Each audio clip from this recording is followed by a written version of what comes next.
turma, tudo bom? Na aula de hoje, vamos conversar um pouco sobre a relevante contribuição do inverno. Tá frio, né? Como uma fonte de inspiração artística. O inverno como uma fonte de inspiração artística, sobretudo no meio musical. E vou também demonstrar alguns exemplos.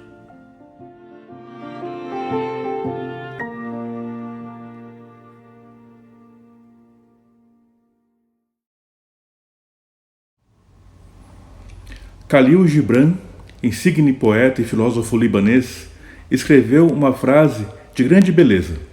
A frase é a seguinte: a consciência de uma planta, no meio do inverno, não está voltada para o verão que passou, mas para a primavera que irá chegar. A planta não pensa nos dias que já foram, mas nos dias que virão.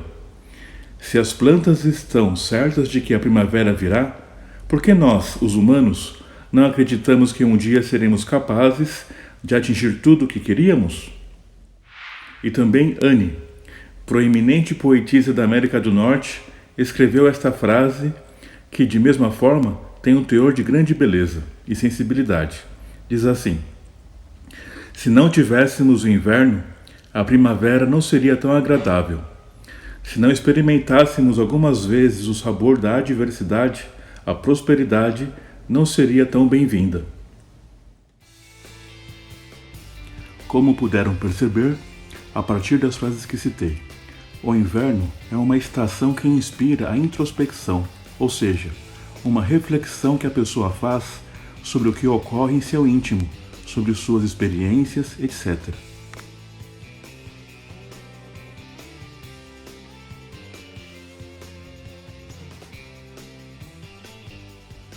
Contudo, antes de contar um pouco mais sobre as inspirações artísticas do inverno, vou explicar sobre como acontece o inverno. E para isso, vamos aprender sobre o conceito de 4 palavras. São elas: rotação, translação, solstício e equinócio.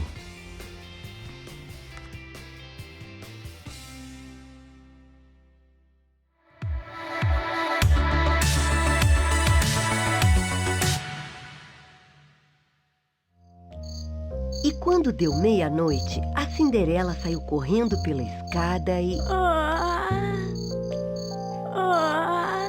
Mãe, Que foi, Kikinha? de onde vem a noite? A noite vem quando o sol resolve descansar e as crianças também. Ninguém entende minhas perguntas. Depois eu te explico melhor, Kikinha. Agora descansa, que a noite é uma criança e amanhã é um novo dia. O dia do seu aniversário. Ué, mas de onde vem o dia e a noite? Vem da... Tudo bem, mamãe. Ninguém entende as minhas perguntas mesmo. E eu estou com soninho.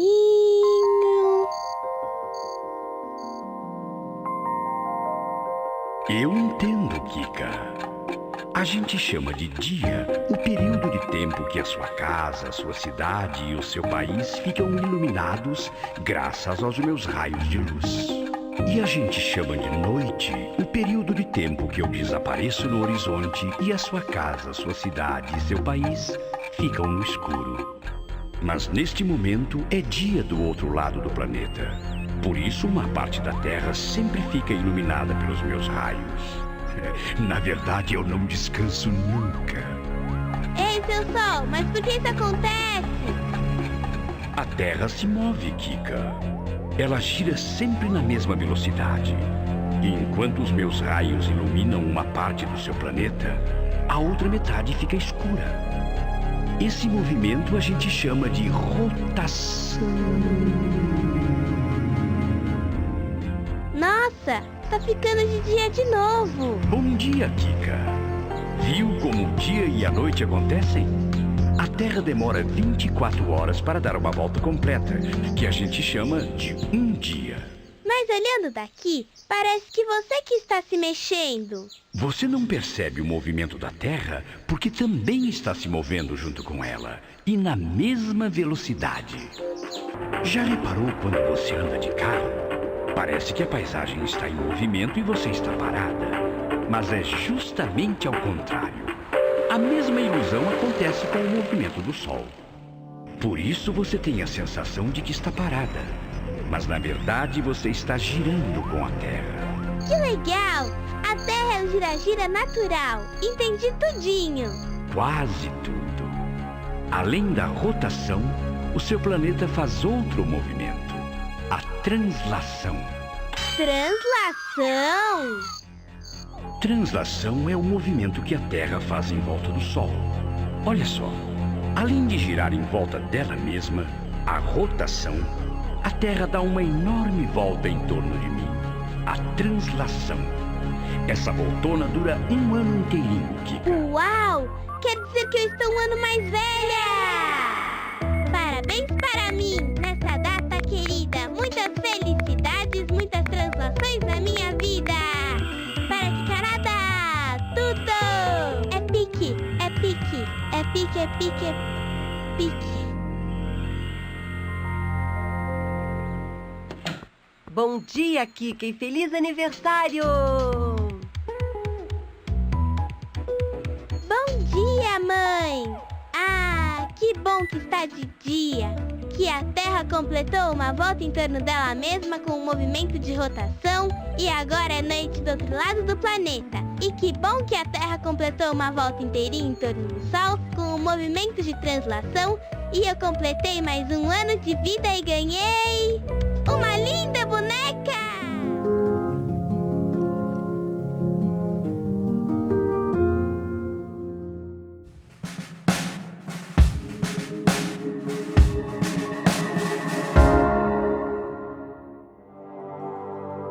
Você já parou para pensar que ao longo do tempo, a humanidade percebeu variações climáticas que se repetiam como um ciclo? Eles logo notaram que esse ciclo de variações poderia ser uma importante ferramenta de marcação do tempo, dando origem aos calendários, com seus 365 dias por ano.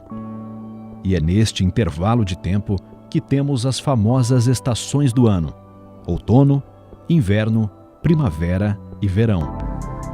Mas você já se perguntou por que isso acontece?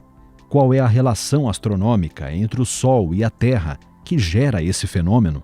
Ou ainda, por que as estações do ano são divididas entre solstícios e equinócios?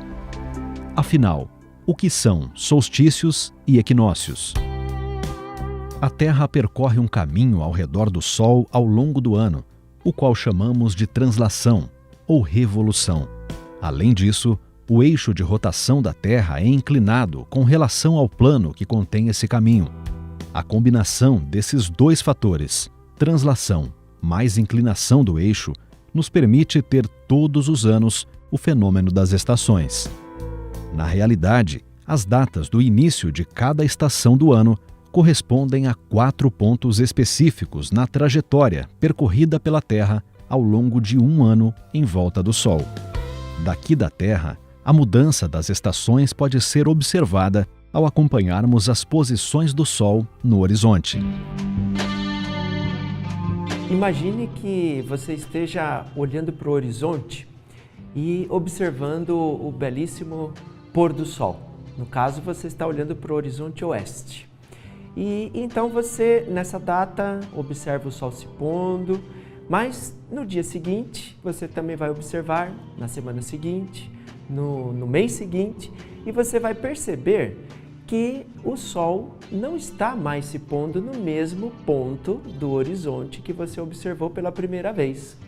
Isso significa que o Sol não se põe e também não nasce em todos os dias do ano no mesmo ponto do horizonte. Então, se você acompanhar ao longo de um ano inteiro o nascer do Sol e o pôr do Sol, você perceberá que em apenas 2 dias do ano é que o Sol vai nascer exatamente no ponto cardial leste e se pôr exatamente no ponto cardial oeste. São os dias dos equinócios, ou seja, a entrada da primavera e do outono. Nas datas dos equinócios, os raios luminosos que vêm do Sol, eles iluminam metade da Terra de modo que a linha que divide a sombra da claridade, ou seja, a noite do dia, passa exatamente entre os polos norte e sul. E os raios solares que incidem agora na linha do Equador são raios solares perpendiculares a essa superfície. Então, o que nós temos aqui é exatamente a duração do dia igual à duração da noite. Se você está observando o Sol no mês de junho, notará que ele está nascendo bem à esquerda do ponto cardeal leste, ou seja, mais ao norte do ponto cardeal leste. Do mesmo modo, ao se pôr, o Sol também estará mais ao norte do ponto cardeal oeste. Por volta desta época, você notará que as sombras no meio do dia já não são tão curtas como nos demais dias do ano. E também é nesta época que notamos com mais facilidade que os dias duram menos do que as noites e que o Sol está nascendo bem mais tarde e se pondo bem mais cedo. Isto fica mais evidente quanto mais longe você estiver da linha do Equador. Mas em junho haverá um dia específico em que o Sol atingirá o seu máximo deslocamento para o norte em relação ao ponto cardeal leste ou oeste. É a data do solstício, pois ele para neste ponto, e nos outros dias o Sol começa a retornar em direção ao ponto cardeal leste ou oeste, aos poucos. É nesta data do solstício que temos o início da estação do inverno para os habitantes do hemisfério sul e do verão para os habitantes do hemisfério norte. Se você está observando o nascer ou o ocaso do Sol em todos os dias de dezembro, notará que ele atingirá um ponto no horizonte mais afastado possível ao sul, em relação ao ponto cardeal leste ou oeste. Esta data marca o início da estação do verão, sendo outro solstício. Neste solstício, a situação fica invertida em relação ao que acabamos de ver sobre o inverno.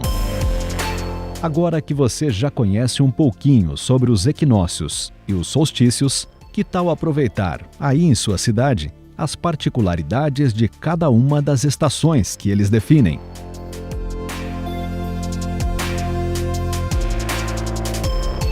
Ouça a mesma música em duas formações de instrumentos musicais diferentes.